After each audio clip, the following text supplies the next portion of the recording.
All right, everybody. Thank you for joining us again on this episode of Sign This Please. Today's a pretty special one. Today is a young man that I've known since he was probably about 7 years old. And he's a former Division I baseball player who has since found a little niche for himself. And unfortunately for him and everybody that knows him, it's not in the major leagues, which we all wish it was. We all thought it would be at some point. He is now playing for the Savannah Bananas.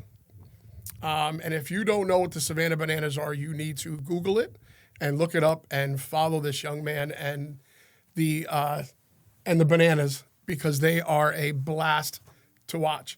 I'm going to say something and he's probably going to cringe when I say it, but I'm going to put it to all you guys like it's kind of like the Globetrotters. It's a form of the Globetrotters, not the Globetrotters. I know they don't like to hear it that way, but it is my pleasure to introduce Jackson Olson. Jackson, welcome. Yeah, thank you for having me. Absolutely. So again, I've known you since you were 7 years old. Obviously, you played ball with my kids, and to now watch you get to where you've gotten to it's been fun for me. I know it's been fun for a lot of people that where you grew up. But do me a favor and explain to us, how did you get to where you are? How did it all come about? Yeah, so I basically knew baseball was my sport in high school, played football and basketball too, but knew baseball was it. Got a scholarship to play D1 baseball at Hartford. Played 3.5 years there. The other half year was the COVID year, so didn't get to finish there. But after my third year, I played in the Cape Cod League. And that was when I got the most interest in professional baseball. Knew I wanted to play pro, obviously. First, I wanted to play college, then pro, like every young kid in the world. But I got to play in the Cape Cod League after not getting drafted my junior year. And that experience was crazy. And just the amount of scouts that were at every single game and the amount of people that were watching and people online. And there were scouts online watching games like on the stream. And I'm like, this doesn't even make any sense. Like at Hartford, we had 100 people watching our games. And I'm like, all right, this is cool.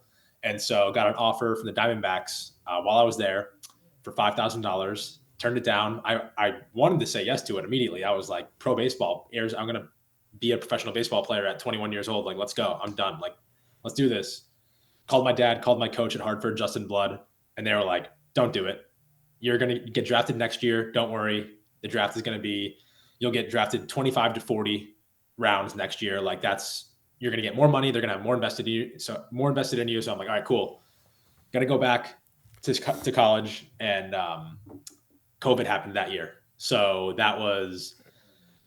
went from 40 rounds and 1,500 players picked to 150 players picked in 5 rounds. So I was not in that 150. I mean, it was a bunch of high school kids, the top pitchers in the nation and the top shortstops. And I was not in that pool. And now looking back at those guys in that Cape team, there's 7 guys that are playing Major League Baseball right now from our starting lineup. And I'm playing for the Savannah Bananas, which is kind of crazy to think about. But just the level of competition there transformed my entire baseball career. And so after I went to Stetson, played at Stetson, didn't get an offer there, but I still thought in the back of my mind, I'm like, if I could play with those guys. And every single time I would see on my phone, oh, another guy playing Major League Baseball, another guy playing. And I'm like, there was something in me that still wanted to play. But then I took a total detour and ended up I was posting videos for a little while. Major League Baseball reached out to me. I was doing a huge thing with them, ranking ballparks, and part of their first creator class. There were 10 of us basically traveling the country. Well, there was something before that, wasn't there? Weren't you making you were doing videos on your own? I was doing videos on my own, and yeah, right before that, and also after that, I was going to add it to the end of the story, but I guess it's kind of both. I was delivering groceries for Instacart, and I was like, that's kind of where that happened, where I'm like, I know there's something else for me out there. There's baseball in some form. Maybe it's taking videos of baseball players. Maybe it's making videos on my own. Maybe it's playing baseball. I don't know, but there was something else.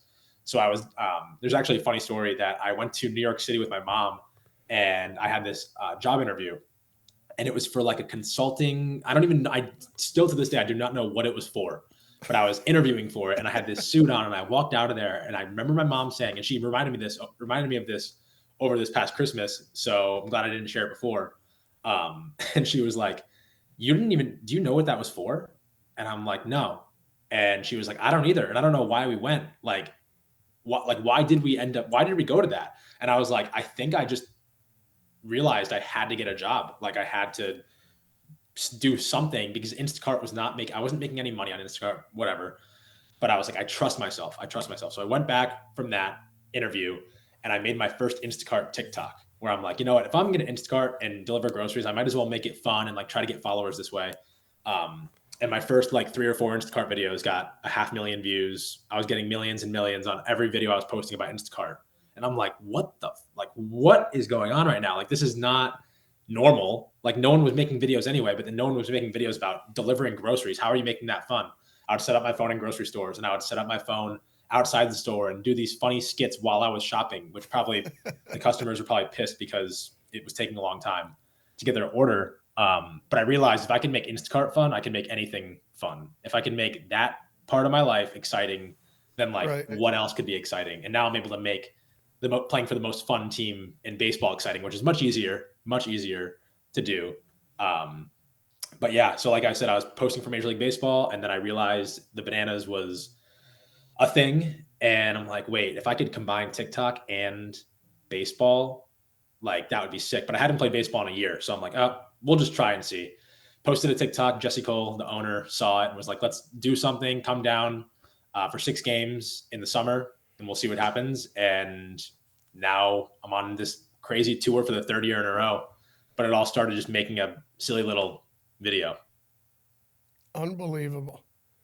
I remember, I guess it was one of my kids, one of your buddies, sent me a video during the pandemic. And it was literally it was a video of you sitting in your house. And I think it was throwing a ping pong ball down the stairs or some kind of ball down the stairs, trying to get it to hit everything. And they're like, Dad, you're not going to believe what Jackson's doing. Look at all the views he's getting on this goofy video. And then fast forward a couple years later, and here you are. And I'm like, oh my God. And now you're this. I'm watching the World Series and I'm watching Jackson Olsen on a MasterCard commercial or Major League Baseball commercial.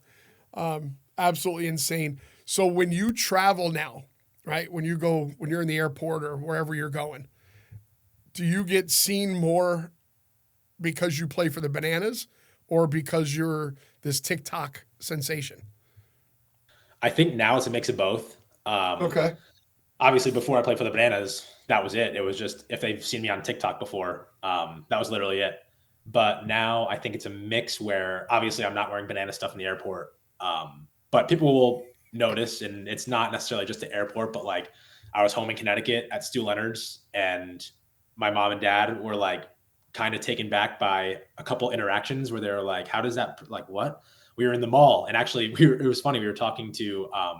This is a really funny story. Me and my mom were talking to Brendan Perfida. We ran into Brendan Perfida, and his girlfriend, fiance, wife. I'm not even sure what. Fiance, yet, but, I believe, but fiance, yeah, Laura Lyons.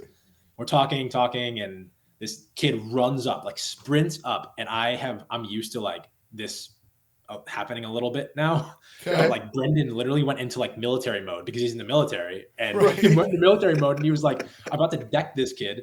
And he ran up to me and was like, "Hey man, can I take a picture with you? And can you sign this?" And it was funny because like Brendan knows me as a 17-year-old kid, as a 17-year-old Greenway baseball player. He's never seen me after that. And he was like, "What was that?" And my mom just started kind of laughing. But it was so funny because like I've never really experienced that where a kid will run up in a public place unless we're at a Bananas game. But it happened and I was like, "Oh, yeah, what's up, dude?"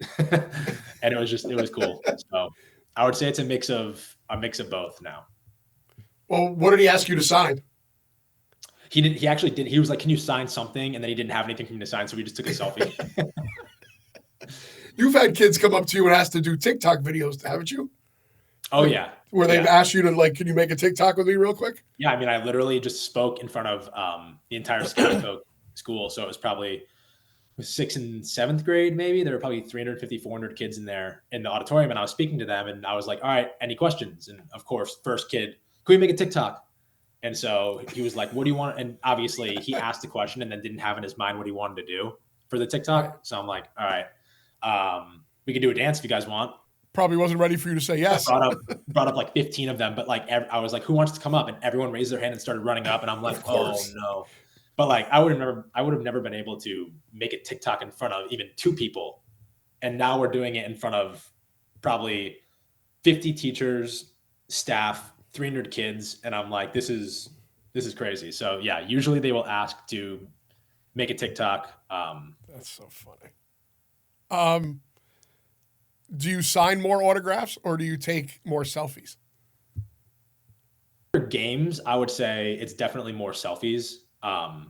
It's funny because you look at the demographics of people, like the younger kids don't care about the picture. They could care less about the picture. Maybe in 30 years, they would be like, oh, dang, I wish I got a picture with like Derek Jeter. I'm not comparing myself to him at all, but I'm saying like they'll think back to it and be like, oh, I wish I like had a more of a memory than just a signature. Or yeah, whatever. But now it's like the moms and the younger girls that follow me, they just want the picture to post on Instagram. But the little kids, they want me to sign. They want us to sign 20 things, like every single the arm, their left batting glove, their right sunglass lens. Like they kind of want everything. So it's funny seeing the demographic. Okay, so along that line, what's the craziest thing you've ever autographed? A prosthetic leg. Yeah, a guy came up to me and tell me that story. Yeah, he was kind of messing with me a little bit, I think, because he wanted me to sign something, but he didn't have anything. And then he was like, oh wait, I think I got something. Let me just check really quick. And then boom, took off his leg, tossed it to me. And I was like, tossed it to you. I was like, all right, I'm going to sign this, I guess. And he's literally hopping in the back. And I threw it back to him, put it back on, walked away. Like this is at a Bananas game. After a Bananas game. After the game, everybody's lined up and you guys are sitting there. And if that was at an airport or at a mall, I probably would have called the cops. But yeah. So I'm going to parlay that into one of my stories where I was at an event once with Carlton Fisk. Carlton Fisk is a Hall of Fame catcher for the Red Sox and the White Sox, but mostly known for the Red Sox. And at the time we were in Connecticut. The show's over. He's done. He's literally getting up and getting ready to leave. I'm at the table next to his, and I'm packing up all of our stuff. And we're at a hotel. We're in the lobby of the hotel. Guy comes running down the hallway towards us. And he's like, hang on, hold on, wait a minute. And he's running, and everybody's kind of like, well, what's this guy going to do? But, the guy was in his 30s, right? So he gets over to the table where Carlton Fisk is, and he says, I'm not too late, am I? I need to get something signed, And Fisk is like, yeah, I'm getting ready to leave, but what do you need? This guy takes his shirt, rolls up his shirt sleeve, and has a tattoo on his upper arm of Fenway Park. And it's like an overhead view of the park. So like you can see the field, you can see the monster, you can see everything. And Fisk looks at this guy and goes, what do you want me to do? And he goes, just take a Sharpie, just sign your name right across the middle of it. And he goes, well, what are you going to do with that? He goes, I'm leaving here and I'm going to my tattoo artist. He's going to tattoo right over your signature. I was like, no way. I wish, now that was years ago, but I wish I could at least find this guy and see what that thing looked like. Yeah. I mean, I saw the autograph part. Now, have you ever had to sign any body parts? Yes. Yeah. Four tattoos, actually kind of a similar type thing. People, they'll walk up to me and this one girl had this amazing poster and it was Jackson Olson. She didn't even draw it. She must have printed out these they were bubble letter font. It was so cool. And it was whatever you draw in this square, I'm getting tattooed. And I was like, oh gosh. So on that one, I'm pretty sure I did a baseball with a heart around it. And then she was like, can you sign the bottom of it? So it was a baseball, heart, sign it. And I'm like, you're going to not do this exact thing, right? You're going to get an actual good heart with a good baseball, right? And she was like, no, I'm using this. I'm like, well, I just drew the worst heart ever. And so you were the stencil for her tattoo? Yes. And then she had me sign it below. But yeah, I was like, so this girl got your autograph tattooed on her baseball. She got your autograph tattooed on her yes. Body. My autograph, but also a picture that I drew. I'm not an artist, and she didn't care, and she posted it, and she went to 5 or 6 Bananas games after that, and showed me every single time. I was like, "You remember this?" I'm like, I remember. Not gonna forget it. First of all, where'd she get it tattooed? Like right here. Like honestly, right where like I have this right. Okay. Yeah. So crazy. Somebody's got Jackson Olsen's autograph tattooed on their body. Now, do you have a piece of paper and a pen handy? Yes, I forgot do. to ask you this. Now, I've said this to you before. Your autograph that I see sometimes online or wherever is terrible. Oh, it's yeah. terrible. Yep. Show me your autograph. And the reason for that is because we're in the dark after signing probably 400 autographs, complete pitch black dark, unless someone puts a flashlight on us. So I'm just like, there's no stadium lights. There's no nothing.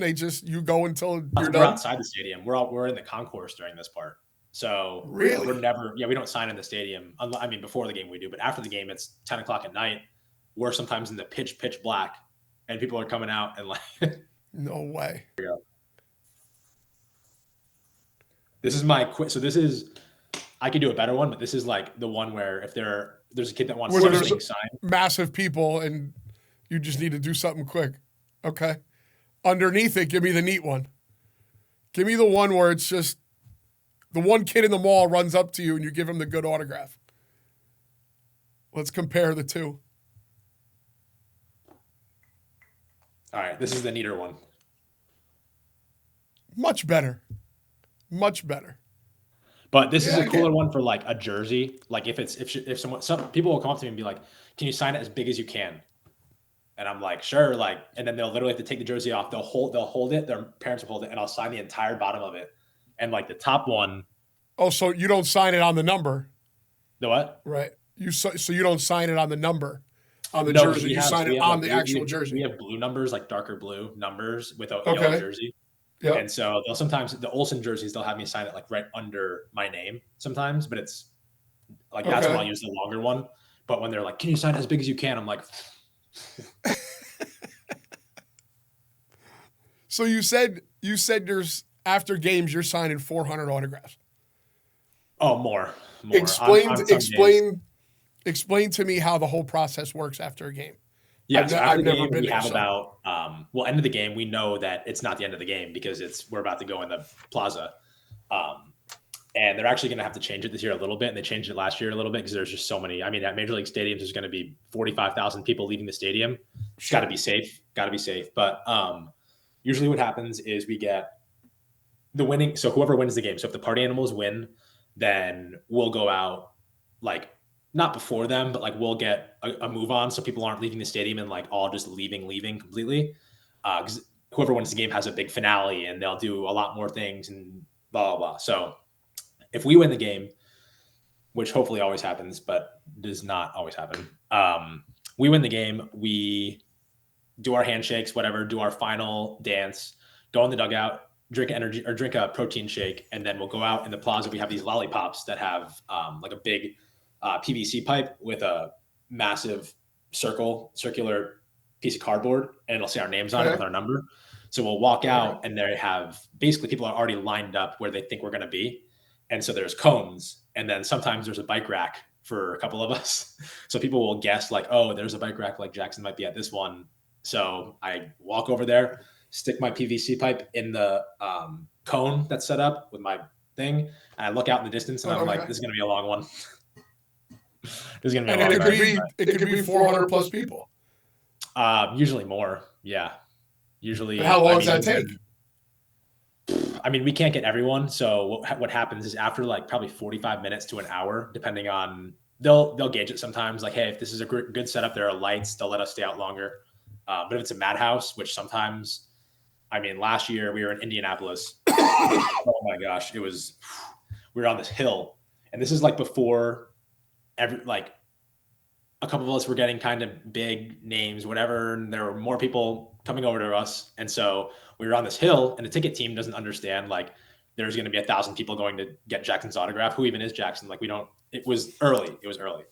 And so there were probably 2,000 people surrounding me on this. I didn't have anything to lean up against. So as I'm going and as I'm signing, I keep going down this hill, and I keep like they're not pushing me back, but I'm kind of like signing and getting back. And eventually there's a tree, and I'm literally leaned up against this tree, And we have our mascot, who's out of suit now, running and giving me water as I'm signing, because it's 100 degrees in Indianapolis. And so he's literally walking up and handing me water, and I'm not even touching it. I'm just drinking the water and then going back. No way. Yeah. So then usually what happens now is that we'll have a final like goodbye where we do a big circle and we sing Stand By Me. And that's my out, where they're like, all players to the stage. And I'm like, so sorry, guys, gotta go. Gotta go. Yeah. So that's kind of our out now. But last year I was so nervous to like leave, because I'm like, I want to sign everyone's autograph. Like I need to be. And this year I was like, all right, I can't stand here till midnight. Sure. But is the prosthetic leg the craziest autograph story you got? Like, is there something that's a little crazier? I mean, the tattoo ones are crazy. There's been like 2 or 3 of those. Prosthetic leg. I'm trying to think about like a really crazy one. Yeah, I mean, the prosthetic leg really just sticks out at me. Literally. First of all, have you ever turned somebody down? And I don't mean turn them away like at a game where it's just been too many, but is somebody come up to you? No, there's only been one. And it was this guy that had basically a booklet of like 1,000 cards, and he would follow us. He followed us for the last like 4 or 5 games, and he would have us sign it in blue Sharpie. And so the last game in Cooperstown, he had his hat down, he had a hood up, and he walked up and like asked me to sign. And I'm like, I'm sorry, dude. And like, I kind of ignored him for the first 5 minutes, but then he kept like holding it up at me. And I'm like, there are a bunch of kids around. So I'm like, I'm sorry, dude. Like, not right now. Not right now. And he was like, what? You're signing for everyone else. And he kind of like got a little like overzealous, a little excited and started like really, really getting after it. And I was like, dude. And then finally we had someone like take him out. But I've never said no, like, oh no, I don't have time. Like that's never a thing. Right. We spoke on the phone a while back, and you happened to be I can't remember if it was I think you were coming back from your warehouse where you guys have all your stuff, and you were telling me that story about what you were doing. Tell me again. Yeah. So basically I had to go in and sign some jerseys that they were sending out, because sometimes if someone writes on a little note on there when they order a jersey, Olsen 8 jersey, whatever, they'll say, hey, can you have this player sign this jersey before you send it? Like just a shot in the dark. Like maybe, right. Who knows? Maybe he'll do it. Maybe he won't. But usually we always do it. So I walked in the warehouse and walking down the row trying to find my name. And then one of the ladies that works there was like, you're at the very end. And I walked to the end and I see like probably 40 or 50, maybe 60 boxes, like massive boxes with my name on it. Like this is an Olsen youth small jersey. This is the Olsen youth medium, kids jersey, adult, like, and I'm like, oh my gosh. So that's something that we'll do a lot. There'll also be a lot of jerseys in the locker room sometimes, and it'll have a note card on it like, these 3 players, can you sign this jersey before? And so we walk in the locker room every day knowing there's going to be stuff on the table. Right. But yeah, it's pretty cool to think that that's a thing that happens. But well, you sent me those pictures, and I'm gonna put them into this episode so people can actually understand that, like that. It was a pallet. It was an actual pallet of boxed up jerseys, and I saw the labels on it. It said youth small, youth medium, whatever. And it's funny because I've actually seen online before too. Like this past Halloween, I saw a bunch of kids would tag you in a post, and you'd repost it. Yes, I do follow Jackson online. And I saw kids are dressing up as Jackson Olsen for Halloween. Like that's absolutely surreal. It's surreal to me because again, I'm this dad that, knew Jackson when he was 7. And I watched you, I even watched you in college because I was your sales rep for all your gear. But there's kids out in the world dressing up as Jackson Olsen for Halloween. It's crazy. I think about it and I'm like very grateful, obviously, because I truly think about it and I'm like, this kid could have dressed up as Shohei Ohtani or Derek Jeter, or like, they're not doing it to make me happy. They're not dressing up as Jackson Olsen to make me like, oh, maybe I hope that he, whatever. But I think there's a small part where either the parent or the kid realizes I have this access to Jackson that Major League Baseball players might not give. they might Shohei Ohtani's not see if a kid posts about him, he's probably not even running his own social media. And so they're Sure. not going and responding. So I'm thinking that like there's a small part that might be, hey, this kid might realize that like I might repost it, or he might be in my TikTok. And that's kind of, I mean, that's how this whole thing works. That's how the bananas works. That's how my social media works. Like it's always about putting people first. And if we don't put people Right. first, then we won't succeed. Like I'm not a world-class athlete that plays Major League Baseball. I don't have a $700 million contract like a couple of these guys. It's like we're giving this access, and that the reason that we're able to succeed is because we're giving that access to people. And yeah, but it is really cool seeing an Olsen 8 jersey with my banana junk headband people are wearing for Halloween. Absolutely. Now, can they get that? Where they get that stuff on the Bananas website? On the Bananas website, yep. That's Yep. And at games, phenomenal. It's going to be sold at, I think, every single game this year that we play. Even the major league parks? Oh, all of them, yeah. Really? That's unbelievable. That's absolutely incredible. Tell me about when you got the deal with MasterCard. I'm kind of going backwards a little bit. You got to meet your idol. What was that little meeting like? That was really cool. So I actually found out I wasn't supposed to, or not, I wasn't supposed to, but I didn't find out that I was doing this when they gave me the original deal. Capital One came to me and they were like, hey, we want you to do this deal. And we're going to have you eat 9 foods in 9 innings, but like while using your Capital One card. I'm like, okay, that's literally right up my alley. I make food content anyway. You're going to pay me to do this? Like, perfect. Right. They called me. I got a random call from a number that 2 people were already on. So I was like, all right, there's a group call calling me right now. I was at the airport going home for Christmas like 2 years ago. I got on the call and they were like, hey, we have one more thing for you. This is Capital One. It's like, we're Capital One here, whatever. We have one more thing for you. So we want you to make content with another Capital One cardholder / like, I don't know if they didn't say influencer, but they said like partner, like Capital One partner. And like, all right, cool. Like another influencer. Who is that? So I was looking up as I was on the phone. They were like taking a long time to tell me who it was. So I was looking up like Capital One card or partners. And I'm like, all right, there's a couple of people that I know from TikTok, whatever. And then they brought up Derek Jeter. And I was like, you want me to make videos with him? And they were like, yeah. And so they were paying me to make a video with my idol. I'm like, all right, I'm doing this forever. Like if I can post videos and make money like this forever, I'm doing it for the rest of time. And then we got to do it that year. Then we got to do it another year after that. And the last time at the All-Star game was really cool because there were literally 6 people. It was me, Derek Jeter, his like 3 agent / managers, and my manager. And we were all just like kind of in this room together, like talking. And I don't remember what we talked about. I have no idea what we talked about, but we were in there talking. And he was asking about the bananas and saying how his kids have seen it, his daughters have seen it. And I was like, you should come to a game. Like we're playing in Tampa this year. Like I know he has a house down there or whatever. And he was like, all right, I'll try. And I'm like, this is wild. Maybe you were smart enough to get him some tickets. Yeah, I know. I'm like talking to my idol about coming to see me play baseball. What? Yeah. How about that for a flip, huh? But yeah, I got to make a cool video where I made a couple of cool videos together, but it was a really cool experience. So what's next? I don't know.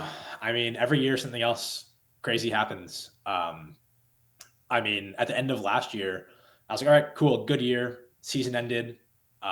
This is kind of how my life has went these past 4 years, but I was like, season ended, just going to relax, whatever. And got an email from ABC to be on their show the year 2023. So it was with Taylor Swift. It was with all these big time celebrities. And they had me talk about like, obviously the bananas, but they were asking me questions about Taylor Swift and about like pop culture stuff. And I'm like, literally, there was probably 4 or 5 celebrities that had walked out of that building before I went. And I'm sitting in there like, I don't deserve to be in this situation right now, like talking about this stuff. Like I'm not, you could pick a million different actors and whatever, but they thought it was exciting. And the bananas is so exciting. And I'm like, all right, I need to ride this excitement for the rest of my time here on Earth, because it's the coolest things that happen are like so unexpected now, where I'm kind of expecting the crazy things to happen. So it's exciting to see like what will be next, but I don't know what it is yet. So now your contract with the bananas is for how long? for a year. They're a year at a time. They're all 1 year deals. Yep. No $700 million deals in Jackson Olsen's future. No, 800 million. No. You're gonna be the first $1 billion guy. First, but yeah. You had mentioned before, and I'm gonna let you go in a minute.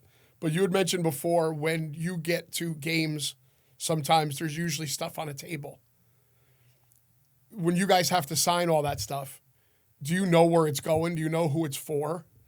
Or is it just, hey, I need you guys to sign this and whatever department? Usually the cool part about it is that they will have a placard thing or like a little note card, and it'll have the original whatever the fan said on their note. It'll have that note like, "Hi guys, can you please have Jackson Olsen, Ryan Cox, DR Meadows sign this for me? That would be so cool. My son is turning 7, whatever." So we'll see that and be like, "All right, that's really cool." But yeah, sometimes it'll be random where it's like, and we know it's not getting sold for a crazy amount of money, but sometimes there'll be something on the table, and I'm like, I wonder where this is actually going. But you just do it because, I mean, yeah, it's just what we kind of do now. So yeah. Now, have you done anything for any guys that? I mean, I used to work at Steiner. You know what we used to do at Steiner Sports. We sold memorabilia. Yeah, so Brandon Steiner came to Savannah, and it was him and probably 3 of his guys from Steiner, and they had me sign probably like 9 or 10 jerseys, a couple balls, and then every other guy, a couple balls, maybe a jersey or 2, a couple bats, and then they authenticated them, and they came to Fenway Park when we played at Fenway, maybe it was Fenway or DC. It was one of those, and they had an authenticator. Basically, we wore a jersey for the first inning, and then all the starting lineup took the jersey off after the first inning, gave it to the authenticator, and we would sign it and then give it to them. One of my teammates, Coach Rack, goes by Coach Rack. He hit a home run. They got his home run ball, got his bat, had him sign it, authenticated it, and they sold a lot of it on the cruise. So we had a team cruise. And they sold a lot of it there. No way. Brandon Steiner actually came down to you guys and got product? Yep, he was there. He was there probably, I want to say he was there for like 2 or 3 hours. Yeah. Now, did he know who you were? Because he knows your father. I think he did. Yeah. I was talking to him a little bit about my dad, and he was like, yeah, Rawlings, yep, and just kind of like breezing over it a little bit because he didn't care or I don't know, but yeah, he definitely knew my dad 100%. Right. That's fantastic. Well, Jackson, listen, man, like I said, thank you so much for all the time. I'm glad we got this thing right this time. I appreciate it. I wish I would have saw you when you were home and I missed you, and I was kind of hoping I get to see you. But let's keep in touch. Definitely. 100%. All right, kid. Thanks for having me. All right, buddy. All right, man. I appreciate it. Thank you. See ya.